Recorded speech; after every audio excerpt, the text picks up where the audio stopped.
Hello everyone, কেমন আছো তোমরা? আশা করছি সবাই ভালো আছো। আমার নতুন একটা ভিডিওতে সবাইকে স্বাগত। আজকে তোমাদের সঙ্গে আমি ডিম আর ফুলকপির একটা রেসিপি শেয়ার করব।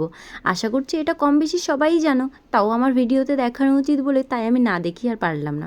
জানো তো, অন টাইমের ফুলকপি দোকানে গিয়েছিলাম শ্যাম্পু আনতে, তখনই চোখে পড়লো, তাই হাতে বাঁধিয়ে নিয়ে চলেই এলাম।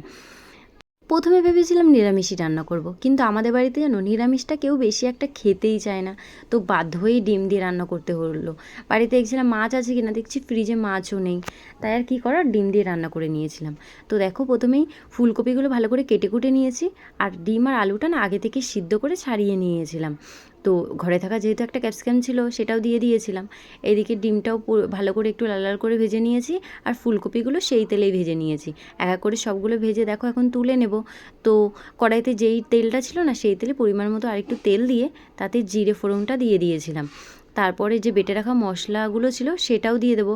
ও, জানো তো, বেটে রাখা মশলার ক্লিপটাই আমার দেখানো হয়ে ওঠে। আমার একটা এতটা খারাপ অভ্যেস, তোমাদের কি বলবো, রান্না করার সময় যেহেতু এত তাড়াহুড়ো করি, এর জন্য না ক্যামেরা করার টাইমটাই আর মানে পাই না।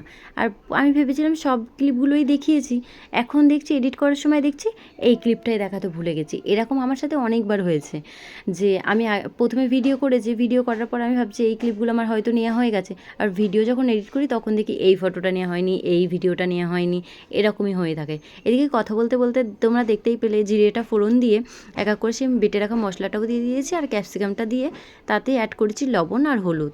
মশলাটা ভালো করে কষানো হয়ে যাওয়ার পরে তারপরে ভেজে রাখা যে ফুলকপিটা ছিল সেটা দিয়ে আরেকটু পরিমাণে কষিয়ে নেব। আর আলু যেই আগে থেকে বললাম না সিদ্ধ করে রেখেছিলাম, সেই আলুটাও কষানোর মধ্যে দিয়ে দেবো। দেখেছো, এখন আবার দেখলাম লবণটাও কিন্তু তোমাদের দেখানো হয়নি, আমি ক্লিপটাই নিতে ভুলে গেছি। তো তোমরা একটুখানি এরকমভাবে আমাকে ভুল ত্রুটি ক্ষমা করে দিও। তো আমি তো মুখে ভয়েস বলেই দিচ্ছি আমি কী কী দিয়েছি।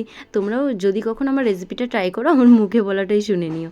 তো দেখো, তার মধ্যে দিয়ে দিলাম পরিমাণ মতন জল। আমি যেহেতু একটু ঝোল ঝোল বানাবো বলেইছি আগে থেকে, তার জন্য আমি একটু বেশি পরিমাণেই জল দিয়েছি। এবার একটু গরম মশলা অ্যাড করে দেবো, ব্যাস আমাদের তরকারি পুরোই রেডি। খুব সুন্দর হয়েছে জানো তো, আমার কাছে তো খুব ভালো লেগেছে। তোমাদের কাছে কেমন লেগেছে অবশ্যই জানাবে কিন্তু। আর তোমাদের সাথে দেখা হচ্ছে পরের একটা ভিডিও। তো ততক্ষণ সবাই ভালো থাকবে, সুস্থ থাকবে। টাটা।